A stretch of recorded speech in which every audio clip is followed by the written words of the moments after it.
Hey guys, welcome to the video. In this review, I'm going to be primarily talking about Nope, but I'm also going to cover some movies that came out earlier this year that I finally got to, including Scream 2022, Lightyear, and Black Phone.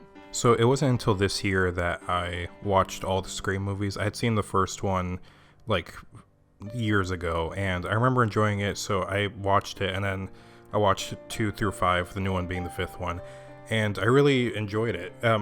In terms of my thoughts of it in comparison to the other Scream movies, I think Scream 3 is probably the weakest of them, but I don't think it's a bad movie by any means.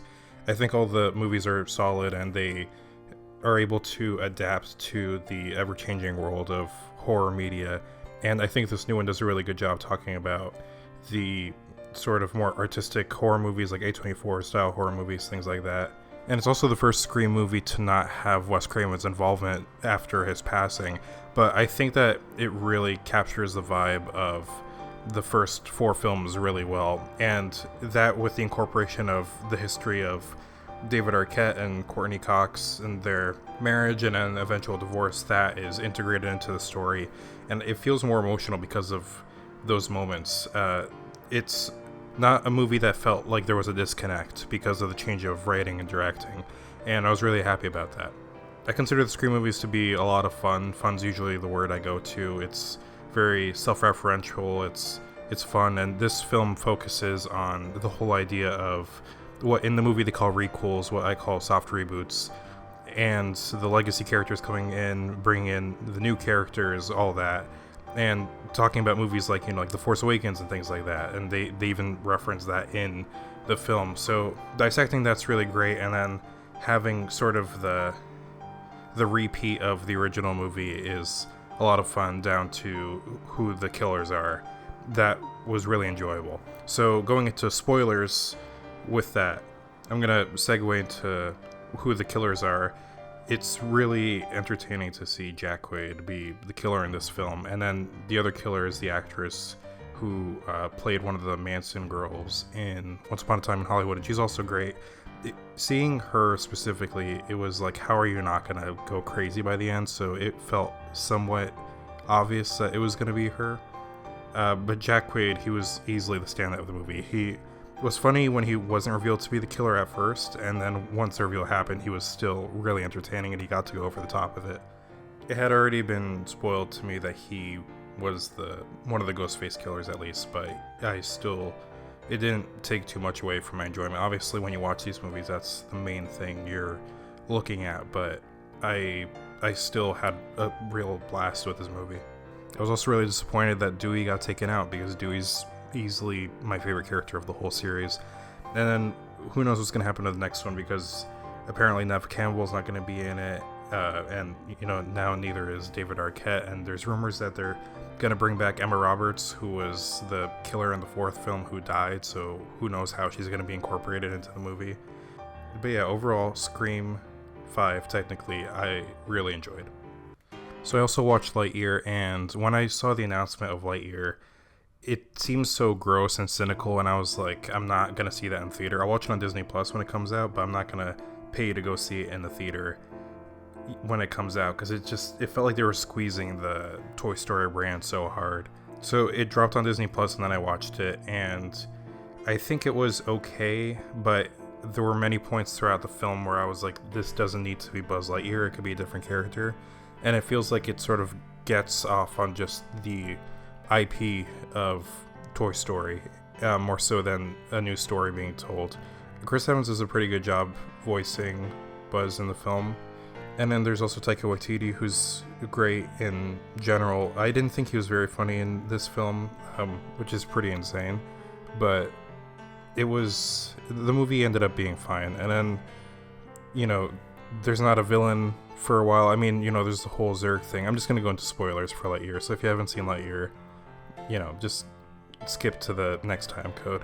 But once we find out that the other Buzz from the future is Zurg, it's like, it reminded me so much of Up, in that I was waiting for the moment where he slips and he says some shit that causes him to be revealed to be the villain. Like, I was joking with my brother where he's like, oh yeah, and then we're gonna like go through this like really great and beneficial plan through the room that I keep all the slaves in or something like that, where it's like, oh, you're actually a secretly bad guy, which we all saw coming. It was sort of, I don't know, it was just basic, and I don't think the movie needed to be made. So those are my thoughts on Lightyear.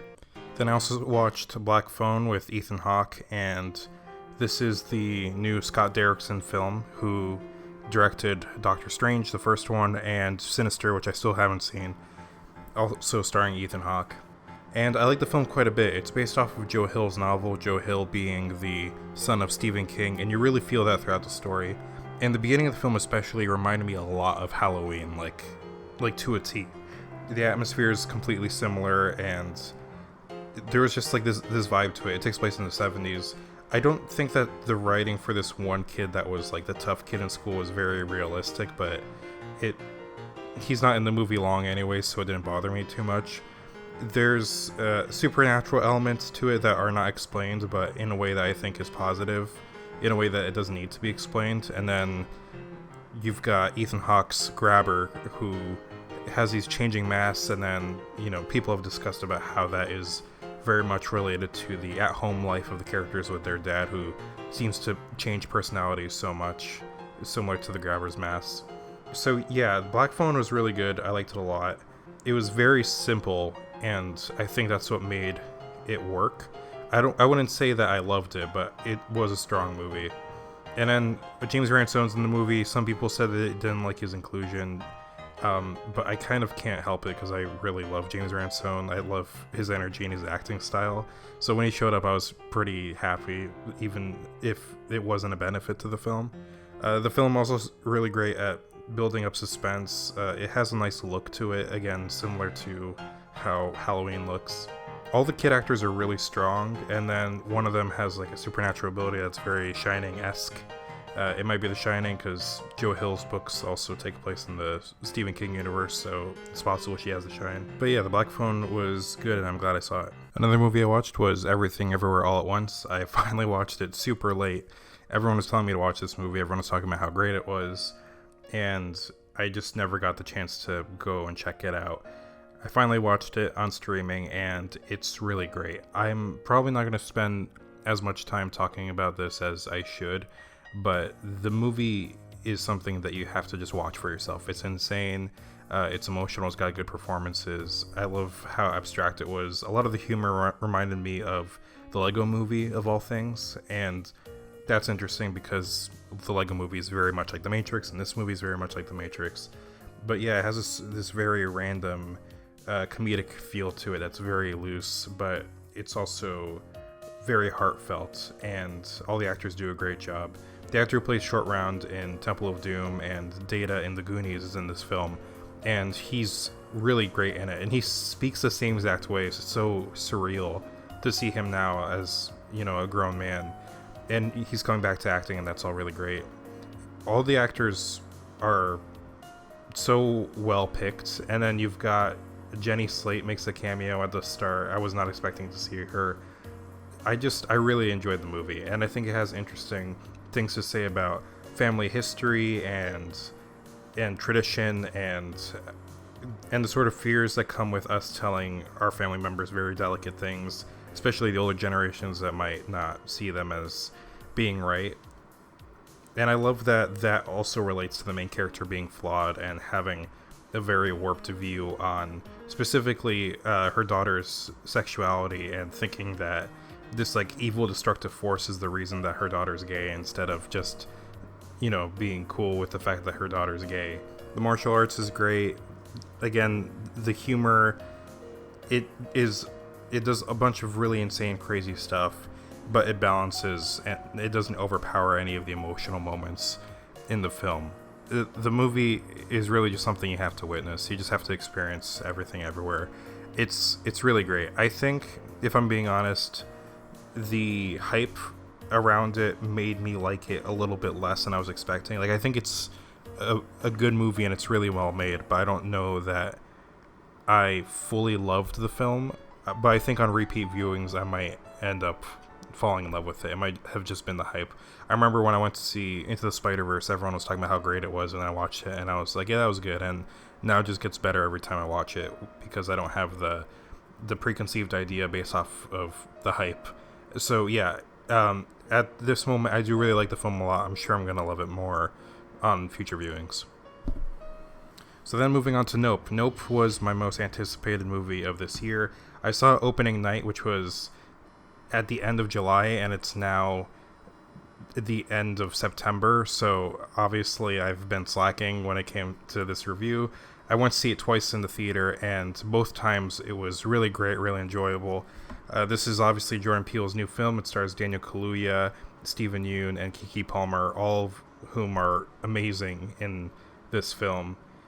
You've probably seen it already, and you know it's really great. I don't really want to restrain myself, so I'm just going to jump right into spoilers. So if you haven't seen Nope, you should leave. So the thing that I heard most before watching the movie was that the movie was like Jaws and Close Encounters. And then you watch the movie and it's so Jaws. It's insane. There are elements of Close Encounters here with some direction, but it's mostly Jaws. Only instead of a shark, it's this flying saucer that you think is a spaceship, but is in fact the alien itself. A really great twist and subversion in the film. There's so many moments in this film that feel like Spielberg and some that feel like Shyamalan that are great. A lot of the scenes in this film remind me of Signs, and then you've got this scene where Angel comes out and he like brings up the fact that the cloud hasn't moved, and the music in that scene is so John Williams from the late 70s through the 80s. It sounds like music from Steven Spielberg movie. I just really like the vibe of the film, and I feel like we don't get movies like this anymore. The cowboy aesthetic was also really cool. The movie has themes that are very interesting. That's the thing most people talk about. The themes of being like outdated in Hollywood when new like visual effects are coming in and stuff like that. The lack of respect towards animals and entertainment. The idea of ego becoming your downfall, things like that. And that's why Jupe was such an interesting character to me.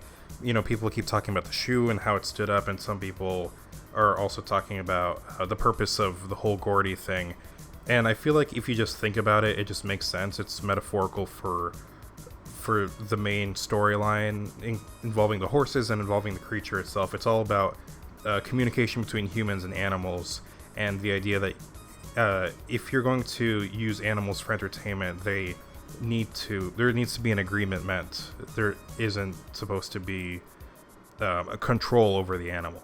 There has to be a mutual respect, and I think the significance of the shoe is something a lot of people have said, which is that it miraculously landed like that, and then Jupe looked at it and he was like distracted from Gordy, which is why Gordy didn't kill him, and Jupe mistook that from that incident as being he was different in terms of relationship to Gordy, in a way that all the people that Gordy killed and that one woman he mauled did not have a connection. And then that's why Jupe thinks he's worthy of taming the flying saucer creature. And of course all that's nonsense, because Jupe gets killed, and his idea of him having this purpose is basically proven wrong in that. The whole effect of the people screaming when inside the saucer as it flew by was so awesome. And then you've got really great suspenseful scenes where Daniel Kaluuya is trying to look away from the creature as it's flying around or flying overhead. That's all really great.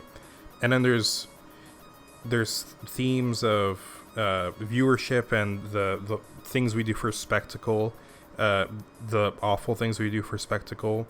And then people brought up that the saucer looks like an eyeball. There's the cameras, there's the TMZ guy, there's another image of an eye when the director character is looking through his footage. There's a lot of eye imagery and camera imagery. There's the reflection of the mirror and the horse's eye, all that sort of stuff. So it's just the dangers of what we deem worthy of viewing, and all the insane things we'll do to get those views. Which again then translates to when the director character gets swooped up into the saucer. He was trying to get the perfect shot. And then his character is very much like Quint from Jaws. Something I didn't even notice that my uncle brought up is that the cranking of the non-electrical camera is a lot like the cranking on the ship in Jaws, which is just such a really great detail. The characters are all overall very interesting. I really like how stoic Daniel Kaluuya's character is, very reserved, very awkward. He's someone that in a lot of ways made me feel better about myself. I'm not an entirely awkward person, but there are moments where I definitely connected to how he was feeling.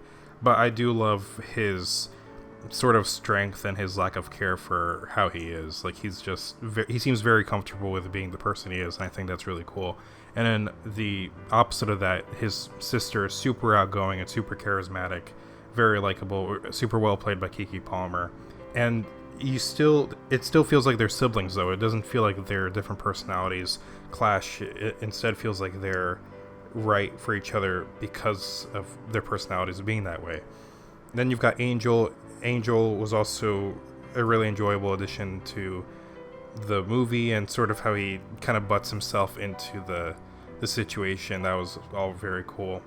He's probably the character that reminded me most of a Spielberg character. I also love all of the logic in Peele's movies, but especially this one. You've got, technology doesn't work, so you need to use a non-electrical camera. I like the whole thing with the tube men and using the tube men to indicate when the creature was going to be around. I thought that was all really genius. Daniel Kaluuya remembering what his father said about eye contact and stuff like that, and maybe if he doesn't look at it, the creature won't feel threatened the way the horse felt threatened. All that was really intelligent. And then you've got all of the little hidden Jordan Peele details. I'm sure not everyone, I'm sure there's still details in the movie that people haven't caught, and maybe we'll never catch. But one that people pointed out online that I thought was really interesting was that the cameras at the Gordy's birthday set have the same design as the eyes, or of the masks of Jupe's kids that they wear at Jupiter's Claim in their alien costumes. So just little things like that is great. And I'm pretty sure there's a painting in the Gordy's birthday set that looks like what the saucer looks like in its final form, when it's sort of like a big stringy sail. That's another thing that I thought was really cool.